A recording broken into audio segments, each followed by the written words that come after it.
Ladies and gentlemen, boys and girls, children of all ages. Maybe I should go there. Nah, we're not gonna start that today because that's you're gonna get me in trouble. Um, Welcome to the Friday Eve spectacular that is what we do here on the Sideline Junkies Podcast Network.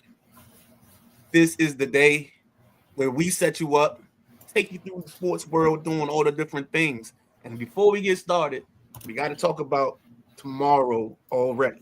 Now, what's gonna happen tomorrow is people are gonna go to work. They're gonna be in the lunchroom. They're gonna be putting their lunch away. Somebody's gonna be at the Keurig. Somebody's gonna be running late. Somebody's gonna be coming in because maybe it rains tomorrow and they got an umbrella and they're shaking the umbrella out. Don't know how this is going. I'm not a soothsayer. I'm not a psychic or anything, but anything is possible tomorrow. But it's one thing for sure and two things for certain that when they start talking about what they did the night before, and they get to that point where they said, "Oh yeah, 7:15, I watched the program," and they say, "Yeah, we watched it too." And then the guy in the back, he's gonna be new. He's gonna be just getting his ID into his new placard, and he's like, well, "What are y'all talking about?" And then the guy in the back, and then the ladies will join in, and there's one group, one voice in unison. They're gonna say, "The Thursday night Throwdown." Yeah, baby. And with that being said, that's how we start this show every week. Welcome to the Thursday Night Throwdown. I'm the Midnight Rider. He's the big guy, KG. We taking it back to 2020, baby, when we used to kick it. The original, not even the original, the second coming of Maverick and Goose, baby. Making it happen for you as only we can on a Thursday night. We're gonna take you through some somber news, some rest in pieces, one that's very near and dear to both our hearts. We gotta talk a little bit about the state of Mississippi, because the state of Mississippi is not interested in your media ecological, but the state of Mississippi got some information, interesting news. We got what we're calling an NFL no huddle, bringing that to you. Talking about the day's events, some of the trades that happened. What I missed? Did I miss anything? Oh, and a surprise return. So let me start the show this way. We always talk about giving flowers. So I'm gonna give my flowers before we go into the other segment. This time last year, or after the injury happened, there was one man that kept telling me that Jason Tatum's be back at the end of the season. He's gonna be able to make it back in 10 months. I didn't think Boston would be competitive enough for him to want to come back or interested in coming back. That one man was the big guy, KG. He told me over and over. He said, with all the modern medicine we got and all the breakthroughs, he gonna be back in 10. He gonna play after the All-Star break. Nah, KG, they gonna let him sit the season out. Nah. And I used to argue with him. I argued him down. Told him he was wrong. And here he is. The moment of glory. That one shining moment. Almost like Deborah Cox. How did we get here? I don't know. But with that being said, brother, you were right, man. Well, damn it, I appreciate that. We'll get into it later, but I do appreciate that because I forgot we even had that conversation. That's crazy. Yeah. I forgot we even went back and forth on that, but that's one of those things. Modern technology, man, it's a beautiful thing.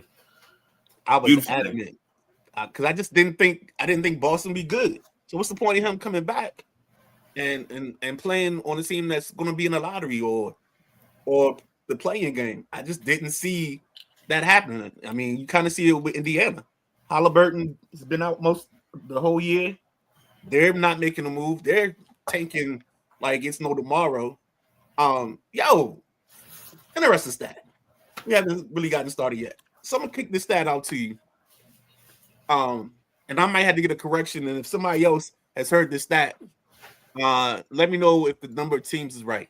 But I think it's the bottom 5 teams that are in the lottery, or the top 5 teams with the worst records. They're on a stretch right now of being 0-44.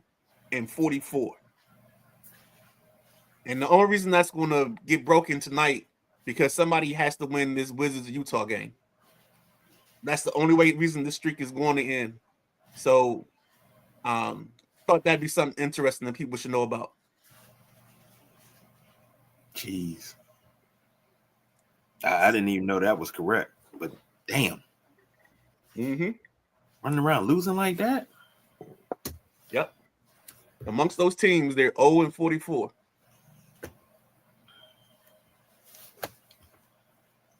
So, and with that being said, let me kick it to you, man.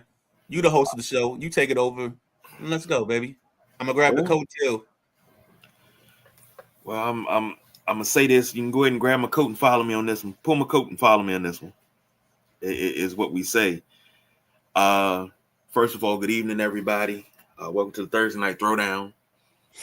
And I'll say this: show is going to start off with heavy hearts, so bear with us as we take you through it. First up, none other than the legendary former Notre Dame coach, former coach of South Carolina, Arkansas, New York Jets, William and Mary, the great Lou Holtz, passed away yesterday. January 30th, he had entered end-of-life hospice care. So a while ago, it used to be said that, once you enter hospice, that was, pretty much the end. But Jimmy Carter he gave me hope because he entered hospice and walked out of hospice and went home. So Lou Holtz was 89 years old. Won a national championship in 88 with the Notre Dame Fighting Irish. Was cheated in 90 and cheated in 93. Just thought I'd throw that in there. But coached players, but he developed men. One of his famous things was the very first Catholics versus convict game when pregame the two teams got to fighting and pushing and shoving and a couple punches were thrown. And he took everybody back to the locker room. He came in, he closed the door, and he pretty much said, hey, if you want to play for me, don't ever let me see you do that again. And you have an afternoon to play, a lifetime remember. But you do me one favor. Save Jimmy Johnson's ass for me. And we went out there and we put boots to asses to the convicts. As we should. Midnight Rider.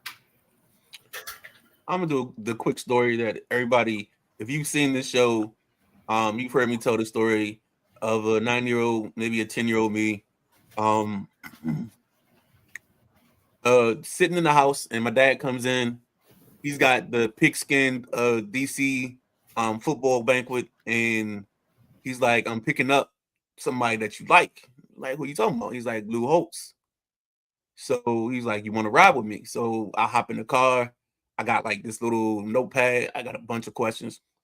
Poor Lou Holtz didn't know what he was in for.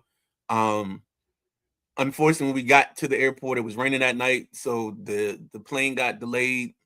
It had to circle. So at that point in time, my dad took me home. He changed, got dressed for the event. All night, I guess they're talking, conversating, and my dad's telling me about me and everything. And then about a week and a half to 2 weeks later, a package shows up on my steps. It's an autograph letter. It's an autograph photo, a letter, and a hat, a Notre Dame hat. And from that moment forward, like there was no doubt who my team was. I took the ribbon from my friends saying, "Oh, you just a bandwagon, blah blah blah." I was just like, "Nah, dog. Lou Holtz literally sent this to me." And they was like, "Yeah, whatever." So that's my Lou Holtz moment. Do I know now that maybe the SID did that? Probably, but still, it was the gesture that counted, man. So that's my quick Lou Holtz story. Right? Oh man, preach on, preach on. Damn it. I hope you like that thing that I said about the thing. Yeah, you was right on point. Since we getting personal, I tell you this, and if you listen to and watch The Gridiron, which is a show right here on the Sideline Junkies Podcast Network about the greatest fictitious sports league in the world, Craig. In the world. And that's every Saturday at 11:30 a.m. You would know that I played with the Notre Dame Fighting Irish. And even when we played on 25, we're playing 26 now. When we played on 25, my coach's name is Lou Holtz III.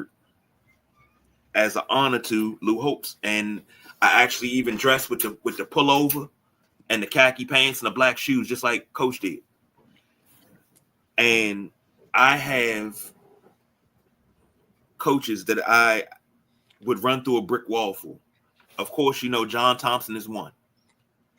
That's my college basketball coach I'd run through a brick wall for. John Chaney, high school with Morgan Wooten. When it came to college football, Lou Holtz was one of those ones because he coached, honestly, some of my favorite college football players. He coached Reggie Brooks, Jerome Bettis, Ricky Waters. He coached Tim Brown. He coached my absolute favorite, Rocket Ishmael. And like I said, he coached players, but he developed men. And sadness is one of those things, but I have to take it like this. And BJ always says it, 89 years, man, lived a great life. And I always mess around when I say certain things and I get tongue-tied, I put my best Lou Holtz on when he was on ESPN. And you kind of laugh at all, but it's funny, but that's Coach. And seeing him and Mark May and Reese Davis on TV on Saturdays, that was the highlight. Because you had game day during the day, and then you had them closing out the night. So, rest in peace, Coach Lou Holtz. You will definitely be missed. This one right here hits a little closer to home. For those that don't know, we've talked about Len Bias, Jay Bias, the Bias family. We've talked about them, and since 2017, we've talked about them all the time. Not just talking about the tragedy of losing Len and Jay, but talking about the what ifs and the prophesying of if things would have went different. And their mother passed away last night, if I'm not mistaken. Dr. Lanice Bias, famed orator. This woman saved countless lives, mine included, with how she turned tragedy into triumph and what she did in the wake of not one, but two sons' death. Before I get deeper, Midnight Rider, you want to take over real quick? Yeah. I mean, for a lady to deal with the tragedy of losing not one but both sons, and then still having the strength and the will to kind of champion a cause, champion causes, fight for some justice. Yeah, I mean, you got to just tip your hat to a person like that. What she's been through and what she went through. I always tell people, I never wanted my parent to live a day that I wasn't on this earth. Because I never wanted them to deal with that grief, and she had to deal with it twice. So, definitely just a hats off, nothing but respect, nothing but love. And I agree with that 1,000%, Midnight Rider. You think we coming up on 40 years, January 19th, 1986. This is I just saw that. 2026. We're coming up on 40 years of her losing her oldest son. Mm-hmm. And then a little over 4 years later, she loses her second son to senseless violence when he was trying to de-escalate and leave a tension, a very heated situation where tensions were high, and he was attempting to walk away and do the right thing. And 4 years later, you lose another son. She went around the country, around the world, to not only talk about the pitfalls of drug use, but also senseless violence. And that's why I say she took tragedy and turned it into triumph. Man, I've seen this lady on countless things. The ESPN 30 for 30 without bias. It's a YouTube. No, that's not YouTube. It's TikTok. It's a channel where they broke up an interview they did with her, and she recounted just everything, the good, the bad, and the ugly of the aftermath of losing her children and everything, and how she just touched people's lives, man. And it's one of those things where you just like, you don't question it. You have to, you got to look at it as, okay, it was her time to punch the clock. And I'll say this, she took something that rocked a city, actually rocked two cities. It rocked DC, Landover, and it rocked Boston too. Deep effects. And she turned that into a way to reach people to save lives. And she didn't have to. So she's survived by her daughter, Michelle, youngest son, Eric, and her husband, James. So prayers to the families of Lou Holtz and Dr. Lanice Bias. Midnight Rider, take a break, come back and do some no huddle. Yeah, let's go. All right, so stay tuned. We'll be right back.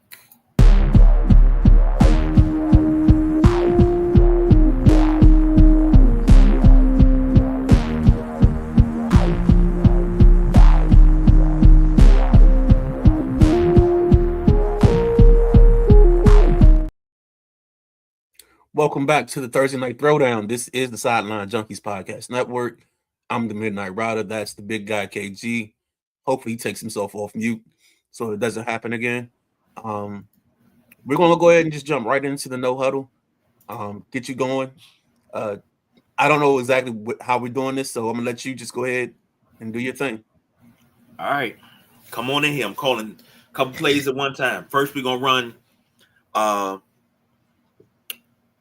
shotgun, trips left, 6-8-9 hook on the center. Then after that, we're going to run backdoor wheel route out of shotgun. That's what I didn't. That's what I haven't done this draft season. I haven't pulled up the Mariucci play. So I'm gonna put that is every year. That is one of my posts. Is when he takes somebody to the dry erase board, he runs that same play. I swear it's the only play he calls. I think he calls it two different names, but it's the same exact play. I think one starts from a motion to the left, and then the other one, the motion goes to the right or something. I don't remember. But he always talks about J.J. Stokes on the backside running a corner post, and Jerry Rice on the front side running his route. So, yeah, let's go. All right. First up, Tyler Biadasz and Marshawn Lattimore are to be released from the Commanders. Can't say we didn't see the handwriting on the wall. I'll start with you, Midnight Rider. How do you feel about these two roster moves from our Commanders? Well, Lattimore, I think that was a foregone conclusion. You just didn't get enough out of him to warrant paying him another 18 million for another season, and he's coming off an injury. You just don't know what you're going to get there. And then on the Biotic side, it was a little shocking, but I'm guessing because they're going to be under center more, they're going to go for a more stout center, a guy that's a little bit heavier, that can a person that can anchor a little bit better. So that's how I see it, or I think that's going to play out. What was your thoughts?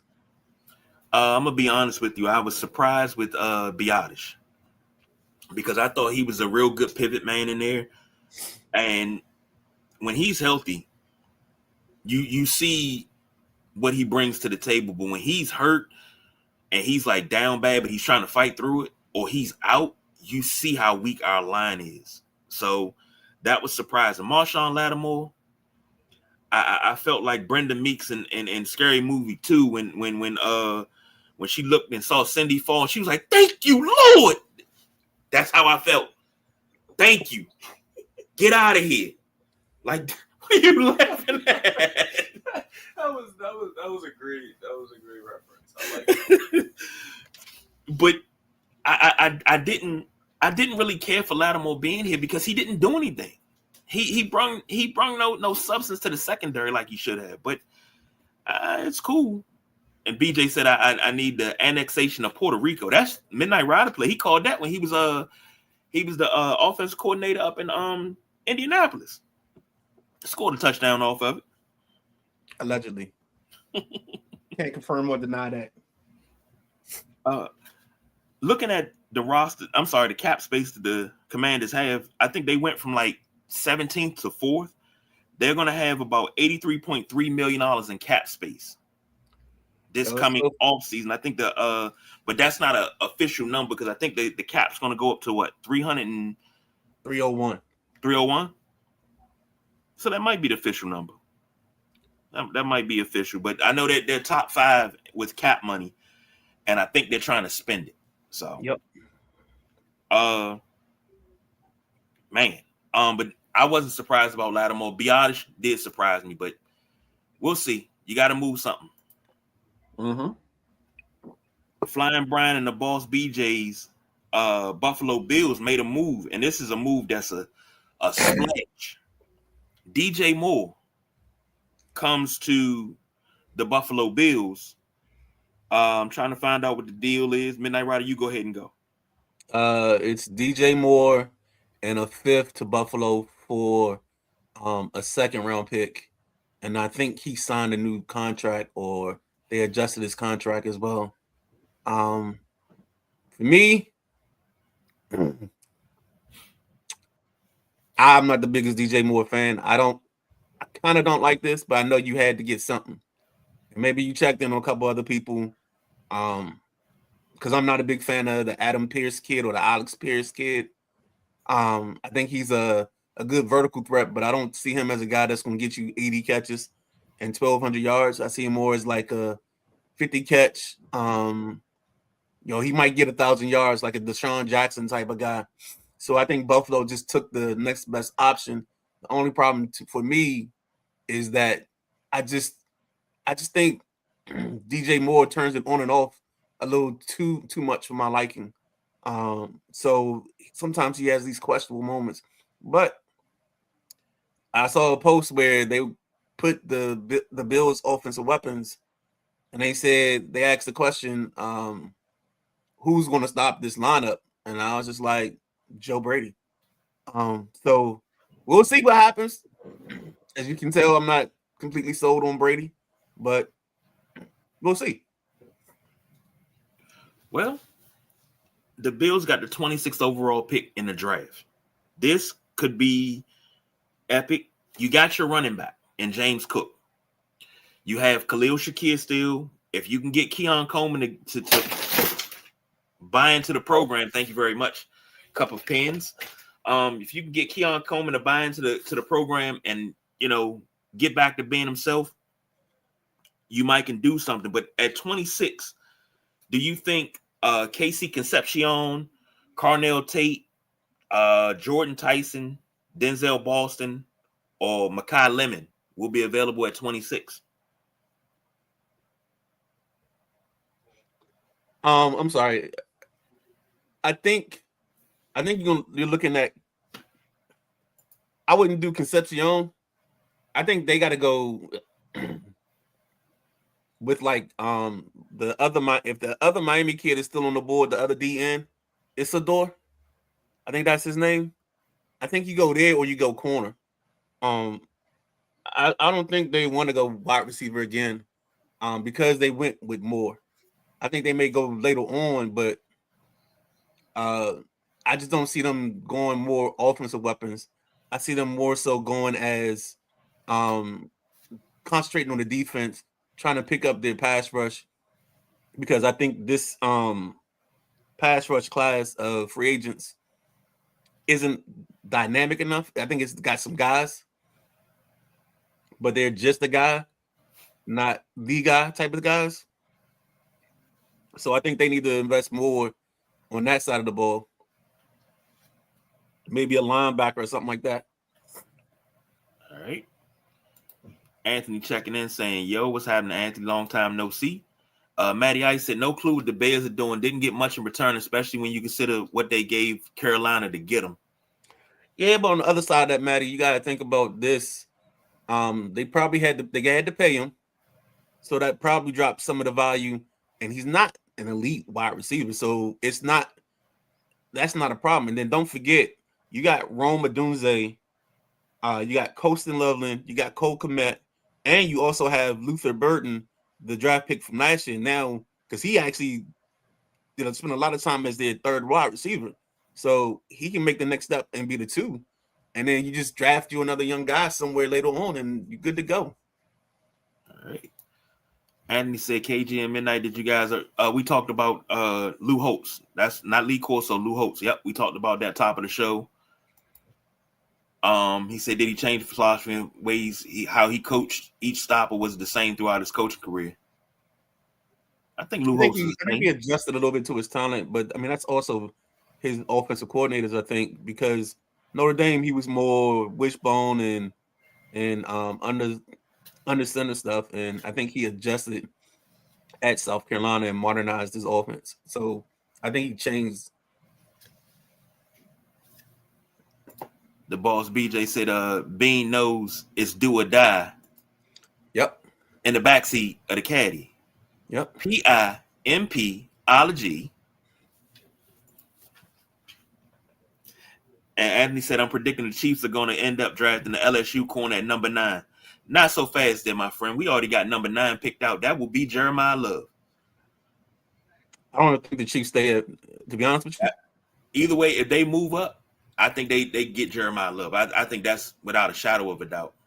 Okay. If I could put a bet in on that, yeah. There will be no wide receiver for the Bills now at 26 is what the boss said. I totally agree. And they get to address another need. Yep. Anthony said Akeem Messidor. Yeah. That's the DM from Miami, the other one. Okay. Oh, on the other side of Bain. Yeah.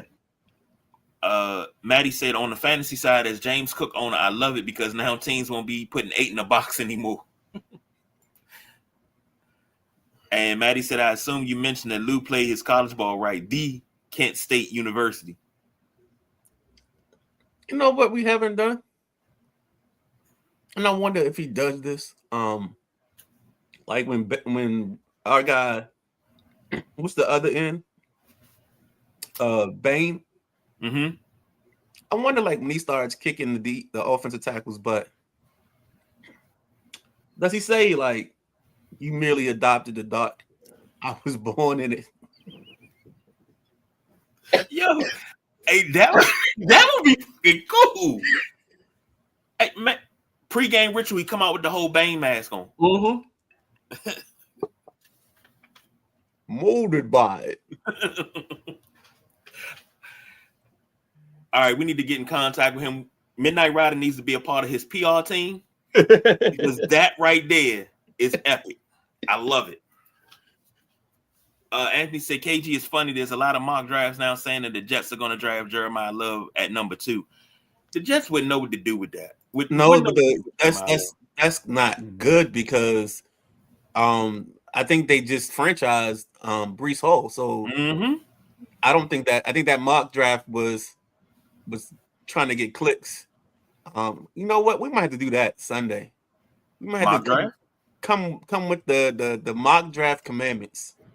We have like a little thing that looks like a tablet, and we read off the mock draft commandments because I think we should have there should be rules to the mock drafts. You know me, like you can't have 13 picks. You can't trade a first round to a second round and take a second and a third and trade back into the first. And like you got 9 trades that got you the number 1 overall pick. Yet we don't do that. Yeah. Yeah, you can't come away with 20 picks. Yeah. And say, I killed this mock draft. Nah. Yeah.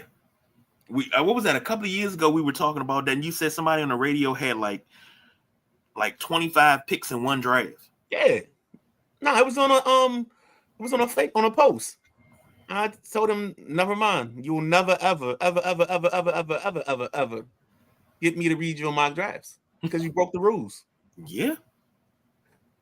It's the 10 mock commandments. Hey, gotta write this stuff down. Whew. Ruben Bain making Bain quotes on the line. And the 10 mock commandments. I don't know if we got 10, but we gotta figure it out. May not be 10, but hey, you gotta call it the 10 mock commandments. Anthony said, KG, for me, that's total bullshit that they're pushing Ruben Bain down because of his arm length. His talent justifies the top 5 pick. But if you don't have the arm length, that's always been a setback. Arm length and hand size will drop you in the draft hard. Like you'll drop.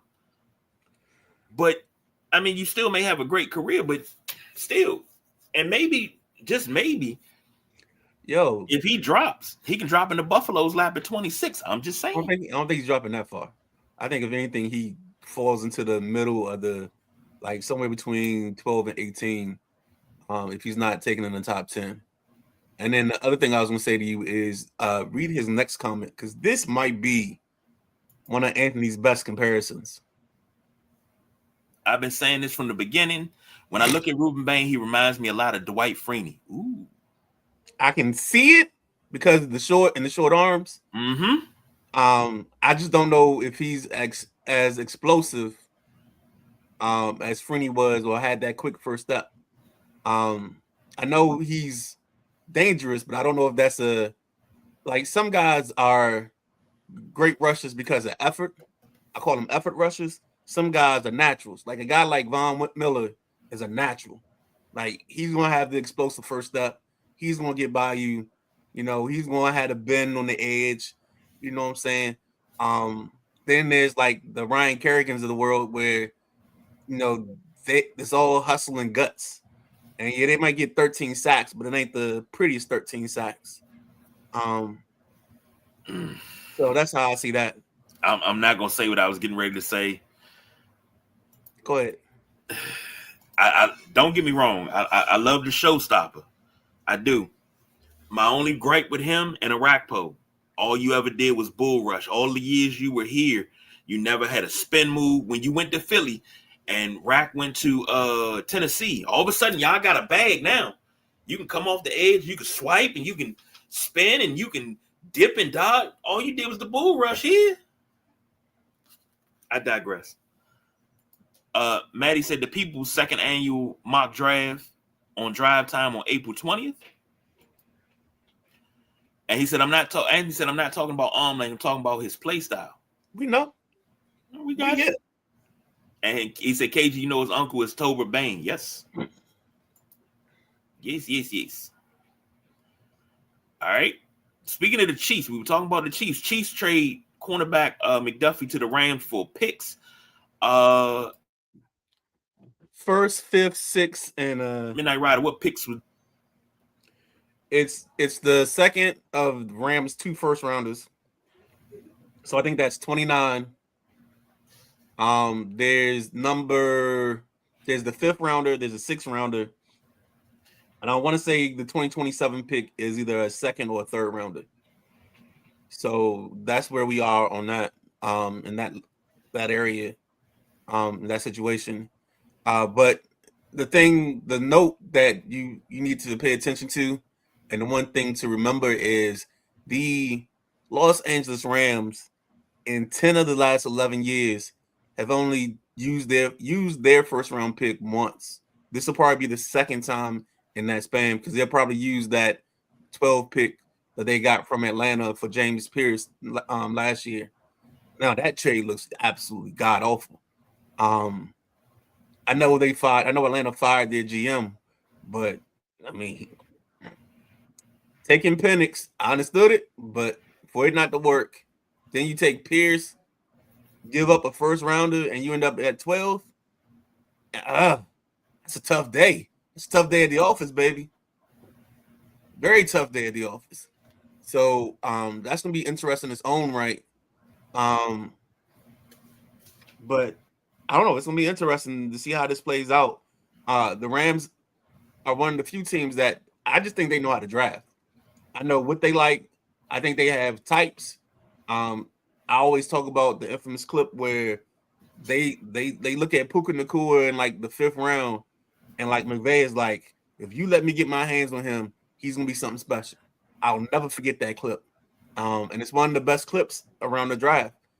He's like, yo, let's just take him and I'll take care of the rest. The GM was like, you sure? He was like, yeah.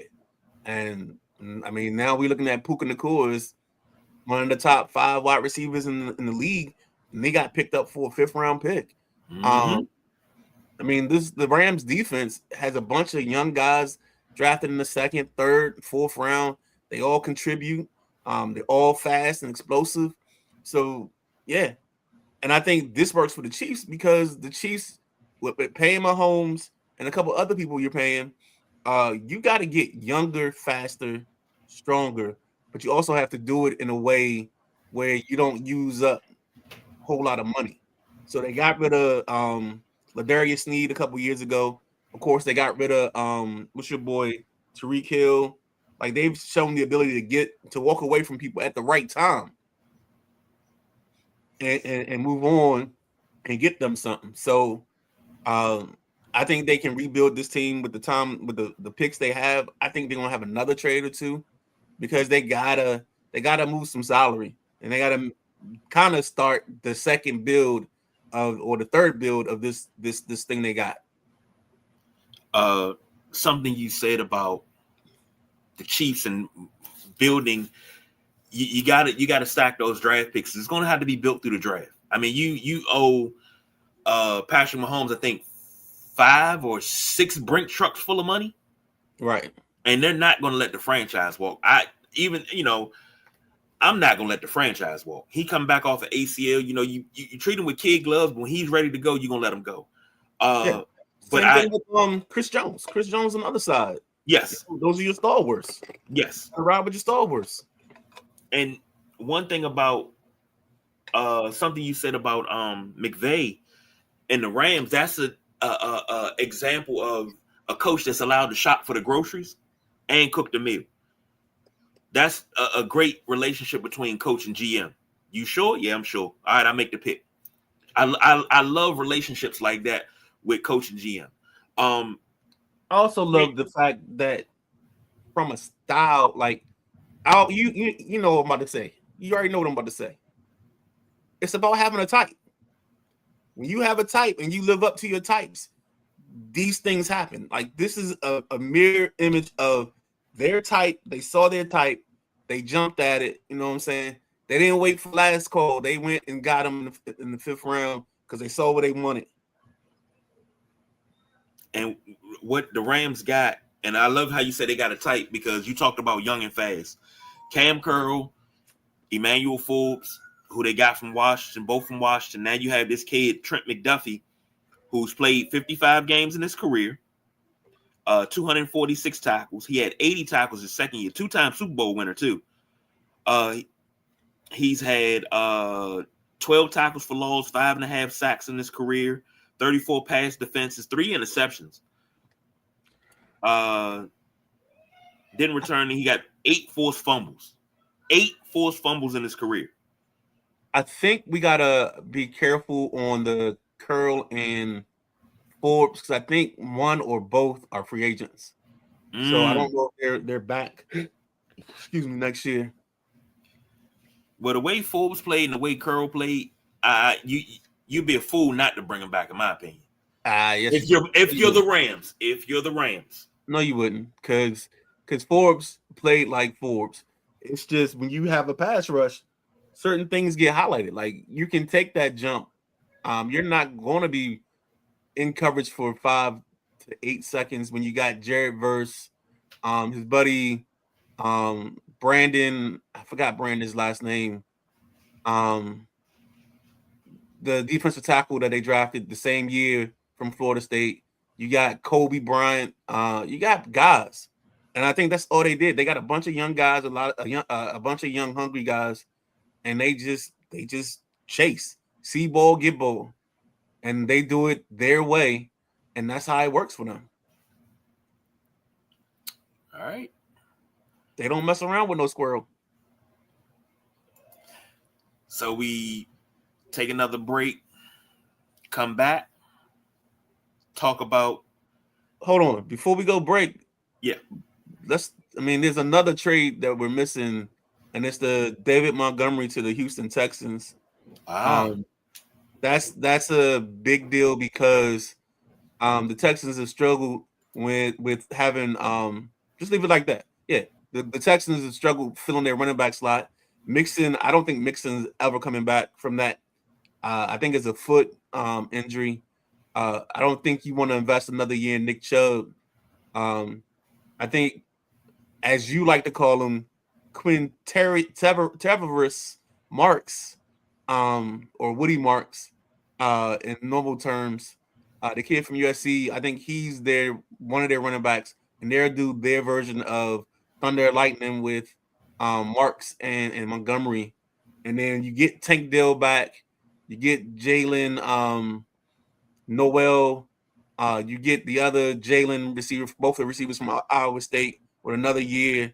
So it's going to be interesting. And what's crazy, I didn't see this happen. This is one of those ones that came out of left field. Jameer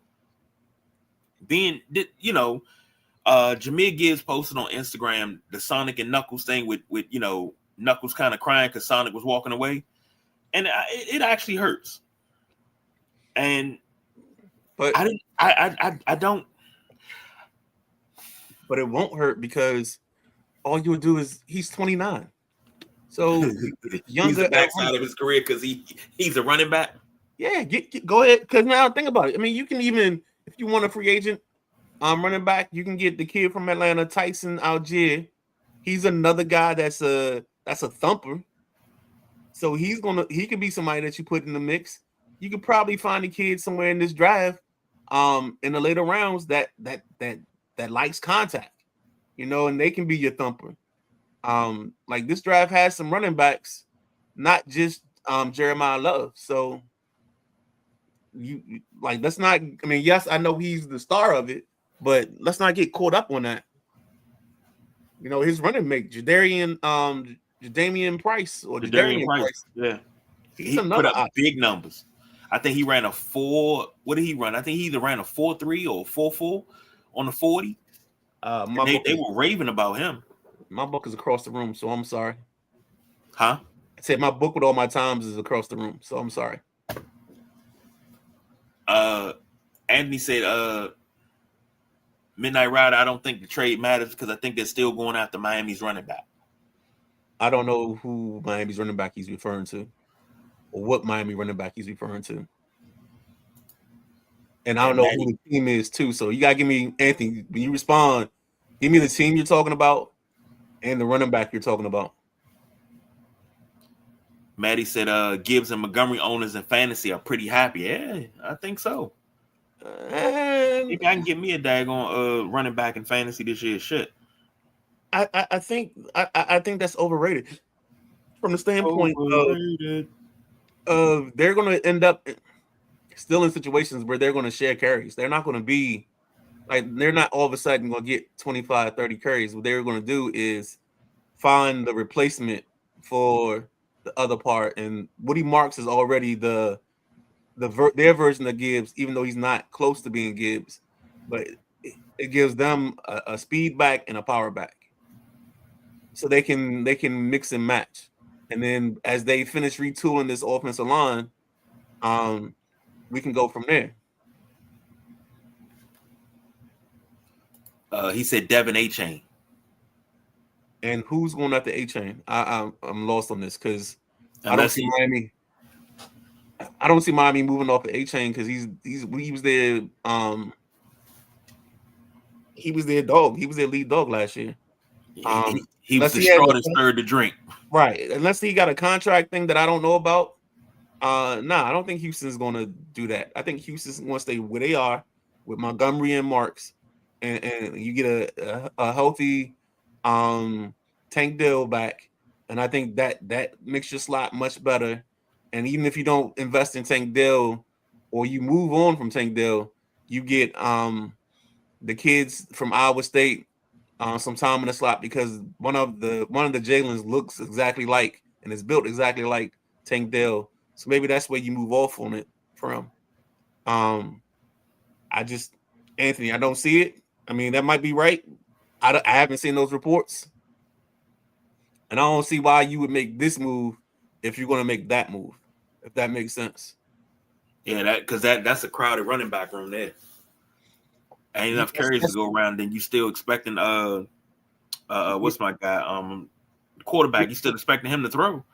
No, because 2 is gone. You're starting next year. No, I'm talking about for Houston. You talking about that crowded running back room in Houston? And you still expecting God?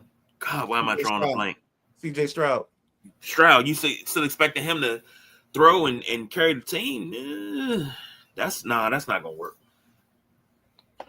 Hey, and if it happens, I'll do just like I did at the beginning of the show. If you saw it, I'll give you your flowers and say you were right. But I just don't see it from a makeup standpoint.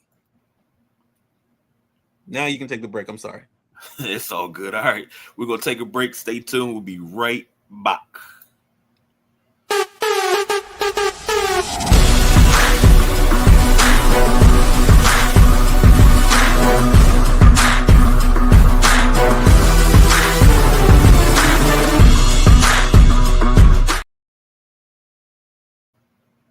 Ladies and gentlemen, boys and girls, children of all ages, welcome back to the Sideline Junkies Podcast Network.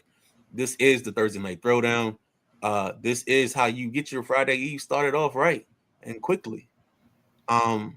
With that being said, what are we closing out with? Because we got a couple things to close out. I'll let you take the lead from here, and I'll just follow. Well, the first thing we're going to close out with is the state of Mississippi does not care about your meteorological assessments, and they're excluding NIL money from being taxed. Now I saw this. I got to give them credit because this was a Bleacher Report. So I'm gonna do some more research and get some more details, but I wanted to touch on it because I think that's going to be interesting. Because I don't know if other states are going to follow. I don't know if this gives Mississippi a unfair advantage in terms of recruiting kids, because now the kid knows that, you know, if I'm getting $3 million from my NIL, I get to get all my $3 million and not some. You know what I'm saying? Yeah. And I think that's the key and that's the kicker, because some of these kids haven't had jobs or anything like that, so they don't even understand Uncle Sam and FICA and all them people. Here's something. If I want to see how this works out, but I think this has got to be the dumbest shit I've ever seen in my life. Number one, you're giving a 17, 18-year-old kid at times hundreds of thousands of dollars, but at other times millions of dollars, but you're not giving them anything to help them hold on to it. You're not giving them anything that teaches financial literacy. You're not giving them anything that teaches them about saving, anything of the sort. And now you're taking out tax. So when let's say after 6-7 years, because these kids are going to be in school for 6-7 years, eating up this NIL money, They've never had any of it taxed, and all of a sudden they go to the NFL and they play in California for a game, and then they get that game check that's supposed to be was the first and the 15th, so it's supposed to be $375,000 this week. But because you played in California, you know, California got the job tax plus your state tax plus your federal tax plus your FICA and all that, and your 401k or whatever they put into, and your union dues, and all of a sudden that money is down to about $125,000. That's a shock. You expecting all this money, now all of a sudden $200,000 is missing from your check because you've never paid tax before. You have to teach these kids what the real world is and stop coddling them. Not being taxed for NIL money, I think that's coddling, and that's stupid as hell. And I think Mississippi need all the goddamn help they can get with tax money.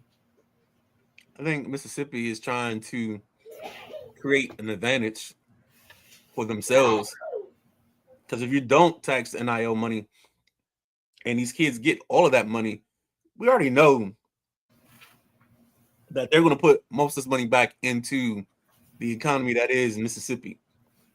So there's no reason for them. I mean, it's like they're in a win-win situation.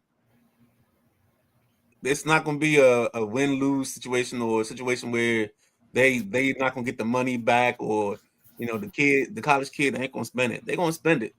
They're going to be at, you know, the Lamborghini store or whatever store they go to, and try to get the ride that they want and all that stuff. So, like, I think Mississippi is just taking advantage of the opportunity, and I guarantee you that some of the people on the Mississippi legislation are either old rebels or old Bulldogs. So what better way than to help your team get better than giving them a better opportunity to get players and bring players in? Yeah. But I mean, I guess on the bright side, if you don't tax it, I guess certain people can't steal it. And well, they will still steal it, and you still will have some bad agreements where you got to pay this person this much amount when you sign the deal, because they taking more than agents are taking. Like, these kids have signed some bad deals with representation. I think the key and the kicker, you're talking about the morality and the literacy, the financial literacy piece of this.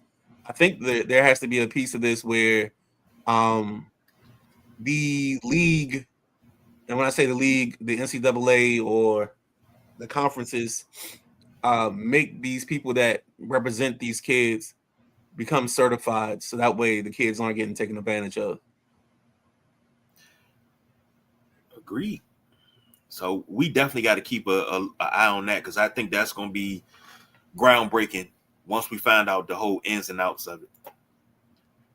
Now, this last thing, we talked about this at the top of the show. Jason Tatum to play after a 10-month rehab. Remember, he ruptured his Achilles. What was that, first round of the playoffs last year? I think it was the second. Because we suffered Achilles tendon tears like in a week. It was so many, and it was just like, yeah, something's wrong. But he is going to make his season debut. What is it, this week? Friday? I forget it was. Perry said something about it. Says they're looking at Friday. Okay. This is awesome, man. And when Perry posted it and said that, I said medical advancement and great work ethic for the win. And I mean that, because, you know, I'm old school. ACL tears, ruptured Achilles, those were damn near career ending if they weren't, because you came back and you were never the same. Now, you know, granted, ACL tears have come a long way anyway. When Rob Woodson was able to come back in the Super Bowl after rupturing his ACL because Barry Sanders juked him out of his shoes, but he was able to play in the Super Bowl that same season. That's when I knew we were rounding the corner. But these these Achilles ruptures, man, you know, they come in. Sometimes they use cadaver ACL. I keep saying ACL, cadaver Achilles, or they had this plastic piece that they use that actually helps the rehab a lot better. That's awesome. Question for you, man. Because I haven't seen this injury in a long time, and maybe I missed it. But back in the 90s, there was like a knee injury where like they had to shave the bone a little bit or something like that. I know Kenyon Martin had it. You talking about the microfracture? Microfracture. Yeah. I haven't seen that. I've seen more Achilles and ACLs than microfractures. Now, the crazy thing about microfracture surgery is what they would do is they would drill holes into the knee and the bones around the knee, and it was supposed to support stability. It was the worst thing possible because it ruined so many careers. It ruined Chris Webber's career, Kenyon Martin, Darius Miles, Penny Hardaway. It ruined. They say injuries did it, but no, the microfracture surgery after the injury, because they thought it was the next best thing. It was the worst thing that ever happened to a professional athlete. And it ruined a lot of careers because it put more stress on the joints and the tendons and everything. And then the swelling was so damn bad. Okay, let's play. It's the worst thing that they ever came up with. And I'm glad they don't use it anymore, because I think for like a good 5 years, everybody was getting microfracture surgery, but nobody could ever recover from it. Okay, I knew I hadn't heard anything about it lately, so that's why I was asking. Yeah. You're hopefully you'll never ever have to hear about that again. So, but Jason Tate, what is Boston's record right now? Boston's, I think, number 2 in the East, if memory serves me correctly. You're absolutely right. 41-21, 5 games off the number 1 spot. Yeah, I think it's Boston, Knicks, Cavs, 2, 3, 4. Mm-hmm. And what I said yesterday, I don't know if Perry didn't really agree with me. I believe that the Pistons are a cut above everybody else. I just don't know how they're going to perform in the playoffs. Then I have in that next tier, you got Boston, New York, and Cleveland. And depending on style of play and depending on health, any of those 3 teams can contend to either knock off Detroit or make the finals. I don't think the finals is a sacrifice, but I still think the West is the better conference with OKC and San Antonio. So I think they become the I think if they play each other in the conference finals, the winner of the conference finals in the West is the champ. That's my early look. Go ahead. I like that you said that. 2 things that I wanted to ask. I asked the question in the group, and I wanted to ask you this about we talking about the Pistons. I think Isaiah Stewart is just a fake tough guy. I think he's just a guy that I'm a Piston. So, bad boy, you wouldn't know nothing about being a bad boy. You wouldn't know anything about being a bad boy Piston. I think he's just a misguided kid right now, man, and he's trying to find his place. I think there's some things that may be going on in his personal life that he might need to take care of, but I've wondered about him. I've been concerned about him since he came into the league because he has this anger, and I don't know where it's coming from. So that just worries me a little bit. I'm not gonna say it worries me because I look at him and I look at Draymond, and I always say, I played around DC. I played in some of the roughest neighborhoods in my lifetime, and the way these guys play a professional game. You get paid to play this. You play a kid's game for a king's ransom. And the way that Isaiah Stewart, Lou Dort, Draymond Green, the way they play really, really dirty, I seen dudes get shot for less. Like you gotta be careful when you're playing with people like that. Like you're trying to hurt people and end careers, man. Joel Embiid included. Oh, BJ said you won't say that to his face. You've known me for how long? You really think I wouldn't? You really think I wouldn't? Fake telephone tough guy, you fugazi. Got no problem saying it, but it's the truth. Truth is truth. You can't play this game like that. That's not the way the game is supposed to be played, with the intent to hurt people. The second thing is, have the Thunder become unwatchable in a way because SGA is a foul merchant. Like they're calling, like he's going to the lane and he's hitting a fadeaway. He hits the deck with nobody touching him, and they immediately call him the foul. And it's like nobody touched him. Lou Dort is playing very, very, very dirty. What he did to Joker the other night, when he tried to clip him, and I swear, I'm like, dude, that's the wrong dude to really mess with. That's not a medium crazy guy. That dude is like, he quiet, but Joker is crazy. The eyes gave it away right then and there. Like, dude, do you know who you're messing with? That's like when Tyler Hansborough reacted and he turned around, he saw Ron Artest, and he turned white. Right. Certain people you just don't mess with. But the Thunder have they seem. I understand that they're the darlings, they're the champions, but does it look like they're going overboard with the foul calls and the non-calls and stuff like that? So here's what I say about OKC. I think OKC is just bored. I think they got the championship. They know they can get back there. I think that start was the worst thing that could happen to them because it was too easy. And I think they've come back to earth a little bit, not because they don't play good basketball. They come back to earth because like they're just waiting for the playoffs. They're waiting to turn it on. They got that little fever. And I think the team that is real dangerous is San Antonio because they're built in the same way.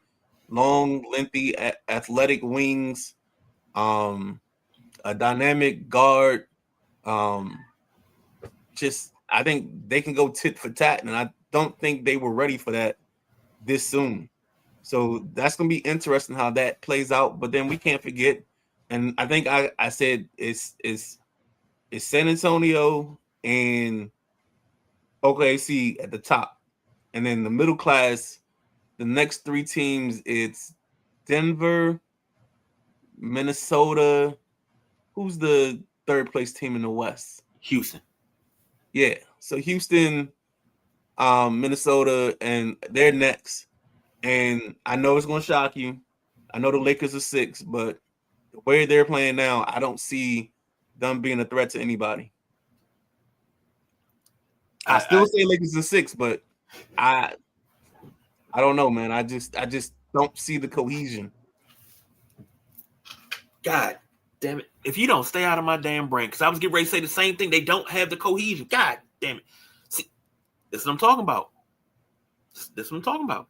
Hey, we've been doing this since 2020. I think we kind of think alike at times. I agree with you. Yeah. But that's the I'm not even gonna say that. I'll save that.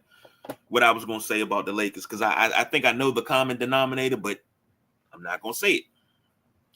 All right. But I'll leave it alone.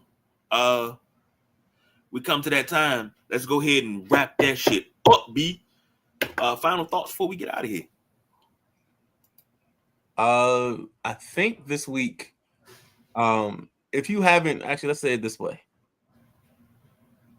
If you are a coach, if you are a person that is into coaching, this past Monday, Pretenders or Contenders, Coach Powell had 4 other coaches on. They did like a barbershop roundtable type of setup. If you haven't watched it, I recommend you go watch it. It's 5 cats that compete against each other, but the level of respect is a beautiful thing, and the fact that everybody wants to see everybody eat, just not when you play their team. It's my favorite line that they say. You know, he's like, "Yeah, coach, I want to wish you success against everybody else but us." That's the favorite line, dog. But that's special. I know it was Coach Hill. Gosh, I can't think of all the coaches' names, so I don't want to do disrespect. be disrespectful and not mention the right names or say the wrong names. But yeah, we had a nice. They had a nice round table, and I just like sat back and watched because they was cooking. You know how it is, KG. You see something going on, you like, ain't no need for me to jump into that. Yep. So that's one. Two, we gotta give a shout out, and I did it yesterday. But shout out to Miss Jackie with her great video, great videos that she's been producing to kind of give you a heads up with the shows that's coming up. She's done an awesome job with that. You just see the growth in the quality of the production. I don't know if she's cutting it up or what, but I mean, she's nailing her markers. It's amazing to watch the growth that we've seen in just the short 3-4 weeks her doing this. It's been amazing, man. That's all I got. Well, Boss BJ said 2020 ain't long. That's an inside. 2020, we still in 2020, man. Don't hate. That's an inside. Ooh. 2020 is very, very long. It means something too. It means a lot. 2020, just like 2017 means a lot. Yo, I actually saw. I gotta go back in my memories. I'm gonna tag you in it because I don't know what we was talking about, but there's on this day, there's a video. Me and you, 2-man show, and this is before I had the backdrops. So it's I think I was here at the time, so I think it has the Tiger Woods picture in the background with the wood joint. I'll tag you in it, man. Okay. And BJ says she has expert tutelage. Okay. You don't know nothing about no editing. Go on away from around here. Well, my final thought is we got. Uh-oh. Of course, you got basketball. We got the combine still going on, if I'm not mistaken, right? No, combine's over. So we come in. So Sunday, we should be talking a lot of free agency because the tampering period starts Monday morning or Monday, I think at noon. And I think free agency opens up on Wednesday. So that Tuesday night flight, we should have a lot of deals that have been proposed or agreed upon, but they aren't official until Wednesday. Mm-hmm. So we should have a lot of stuff going on in that window, in that stretch. And then we can, you got some of the conference tournaments playing. So we might have like some conference tournaments we can talk about. I know the Patriot League has started, and I know a couple other leagues have started, and then everybody else starts next week. So we getting down to the nitty gritty, down to the bone gristle. He's seeking. Johnny Blaze. Normally at this time of year, you hear me say, hey, man, which one of y'all want to ride up to New York? Let's go to the Big East tournament. But I'm not even interested, man. Yeah, I understand. I'm not even going to say nothing. I'm not even interested. Josh from Highly Opinionated checking in. Great show as always, fellas. Thanks, Josh, man. You did a great show yourself. Always. Yo, did you see that interview with Miss Dominique? I got to rewind it. Every time I start watching it, something happened. I got to go do something. Yeah, you would love that just because of based on who her peoples are, and who they play ball with. You would definitely love her interview. I gotta go back and finish it because I watched a good portion of it, dozed off, because it was just the wrong time of morning that I was watching it. I love the interview, so I gotta go back and give it its just due. You know me and my crazy schedule. 3:30, I'm sending messages. Like Josh is probably the only person that gets comments about his show at 3:30 a.m. for me. So it's all good, man. Well, with that being said, next up would be the Gridiron. Saturday morning, Lord willing and the Creek Don't Rise, 11:30. Saturday Night WrestleManiacs on Saturday at 9, followed by the Sunday Rise, Sunday morning at 11 a.m. So for the Midnight Rider, I'm the big guy, KG. Thank you to Matty Ice, Anthony, Boss BJ in the comments, Josh. I can honestly say it, baby, and I love saying it. We don't do no overtime now. We are out of here.